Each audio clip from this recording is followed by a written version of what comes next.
ঠাকুরগাঁয়ের এক মা, তার নাম হচ্ছে শিল্পী বেগম। এই মা তার নিজের বাড়ি ভাড়া এবং মুদির দেনা মেটাতে না পেরে তার সন্তানকে 30,000 টাকায় বিক্রি করে দিচ্ছে। আরো দেখেন, হাফিজুল ইসলাম এক অথর্ব বাবা, যে শুধুমাত্র এই জন্যে তার সন্তানকে 6,000 টাকার বিনিময়ে বিক্রি করে দিছে, কারণ সন্তান নিয়ে তার মা যখন গার্মেন্টসে যায় তাকে অ্যাকসেপ্ট করে না, সন্তান সহ গার্মেন্টসের চাকরি সে ঠিকভাবে করতে পারে না, এই জন্য সে আর তার স্বামী মিলে মাত্র 6,000 টাকায় সন্তান বিক্রি হচ্ছে। কিসের জন্যে? নিজের দারিদ্রতা নির্মূল করার জন্য। বানিয়াচং উপজেলার একটা কাহিনী শোনেন। রহিমউদ্দিনের স্ত্রী আকরিমা বেগম, তিনি মাত্র 6,000 টাকার বিনিময়ে নবজাতক বিক্রি করে দিচ্ছে। কেন বিক্রি করেছে জানেন? এই তার গরিব স্বামী তাকে নিয়ে বানিয়াচং হাসপাতালে ভর্তি করাইছে। যে পরিমাণ টাকা আসছে এই গরিব মানুষের পক্ষে দেওয়া সম্ভব হয় নাই। তাকেও বলছে যে না, আমি তোমার বউকে রিলিজ দেবো না, টাকা আনো।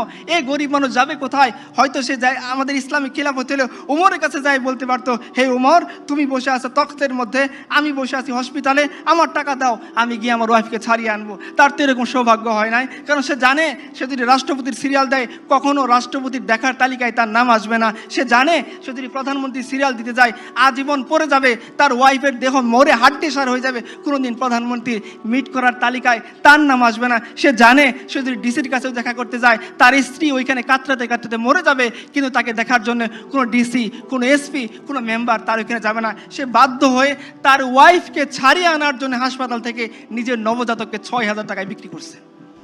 এই আপনাদের সমাজ।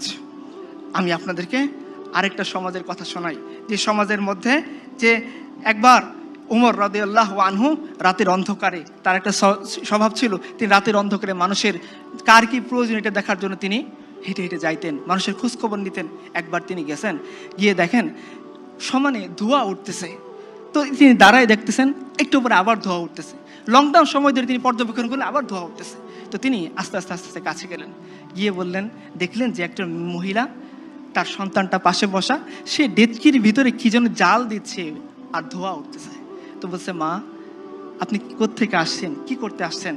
বলছে, দেখো খলিফা উমরের সাথে দেখা করতে আসছিলাম, এখন তো রাত হয়ে গেছে, তাবু খাটে সে কখন থেকে অপেক্ষা করতেছি, এই সন্তানটাকে চেষ্টা করতেছি একটু ঘুম পাড়াবো, কিন্তু আমার বুকে দুধ নাই, এই বাচ্চাটা ক্ষুধার যন্ত্রণায় কষ্ট পাচ্ছে, তো আমি একে সান্ত্বনা দেওয়ার জন্যে একটা হাড়ির মধ্যে কয়েকটা পাথর নিয়ে জাল দিচ্ছি আর বলতেছি, দেখো বাবা রান্না হচ্ছে, তুমি একটু অপেক্ষা করো, রান্না হচ্ছে, তুমি একটু অপেক্ষা করো। এই দৃশ্য দেখে আমিরুল মুমিনিন উমর রাদিয়াল্লাহু আনহু বাচ্চা শিশুর মতো কাঁদতেছেন, দ্রুত আসছেন, বাইতুল মাল থেকে নিজে আটার বস্তা নিয়ে গেছেন। তার গোলাম বলতেছিল, হে আমিরুল মুমিনিন, আপনি তো আমাদের সবার আমির, আপনি আমার আকা, আমার মনিব, আমি আপনার গোলাম, বস্তা না আমার পিঠে দিবেন, আমি না আপনাকে নিয়ে যাব। ওমর বলতেছেন, হে আমার গোলাম, যে বোঝা আল্লাহ আমাকে দিছেন সেই বোঝা কিয়ামতের দিন তুমি বইবা, বস্তা আমার কাঁধে তুলো। উমর রাদিয়াল্লাহু আনহু খলিফাতুল মুসলিমিন রাদিয়াল্লাহু আনহু, তিনি উটের ও আটার বস্তা পিঠে নিছেন, একটু তেল একটু ঘি হাতে নিছেন, কয়েক মাইল হেঁটে ওই নারীর কাছে গেছেন, গিয়ে তিনি নিজ হাতে আমিরুল মুমিনিন উমর ওই যে পাথরে দিয়ে গরম করা যে পানি, সেই পাথর সরিয়ে ওইখানে তিনি আটা দিছেন, আটা গুলছেন, নিজে রুটি বানাইছেন। এরপর বুড়িয়াকে বলছেন, মা তুমি শেখো। এই উমর খলিফাতুল মুসলিমিন রাদিয়াল্লাহু আনহু তিনি চলে গেছেন ওই বাচ্চার কাছে, গিয়ে যে উমরকে দেখলে শয়তান রাস্তা ছেড়ে দেয়, এই উমর বাচ্চা, আমরা যেভাবে ঘোরাঘোরা খেলি পিচ্চির সাথে, এই খলিফাতুল মুসলিমিন উমর রাদিয়াল্লাহু আনহু বাচ্চা শিশুর সাথে তিনি ঘোরাঘোরা খেলতেছেন আর বলতেছেন,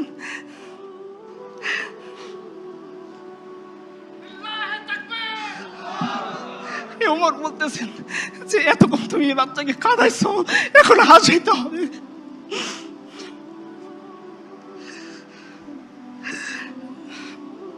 আমি এমন কোন নেতার কথা বলতেছি না যারা মানুষের ভোট ডাকাতি করে নেতা হয়, আমি এমন নেতার কথা বলতেছি যিনি আল্লাহর কাছ থেকে জান্নাতের সার্টিফিকেট পাইছেন। উনি বলতেছেন যে ওমর, যতটুকু তুমি বাচ্চাকে খাওয়াইছো এখন তোমাকে হাসাইতে হবে। এখন আপনারা সিদ্ধান্ত নেন, আপনারা কোন রাষ্ট্রপ্রধান চান?